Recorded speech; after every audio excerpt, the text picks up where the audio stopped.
સ્વાદિષ્ટ ચટણી બનાવવા માટે અહીંયા મેં 2 દેશી ટમેટા લીધા છે।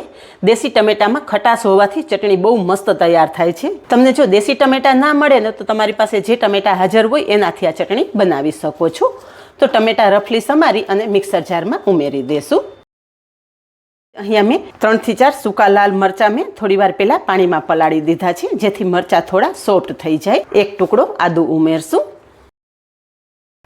સ્વાદ પ્રમાણે મીઠું અને અડધી ચમચી કશ્મીરી મરચું ઉમેરશું અને 1 ચમચી ગોળ ઉમેરી દેશું। ગોળની જગ્યાએ તમે ખાંડ પણ ઉમેરી શકો છો। અડધી ચમચી જેટલું જીરું ઉમેરી અને બધું જ પીસી લેશું। ટમેટામાં ઓલરેડી પાણી હોય છે એટલે ચટણીમાં પાણી ઉમેરવાની જરૂર નથી। તો અહીંયા તમે જુઓ કે માત્ર 1 જ મિનિટમાં આપણી સ્વાદિષ્ટ અને ચટપટી ચટણી તૈયાર થઈ ગઈ છે। અત્યારે આપણે આ ચટણીમાં લસણ ઉમેરેલું નથી, પણ તમે ઈચ્છો તો 3 થી 4 કળી લસણ પણ આ ચટણીમાં ઉમેરી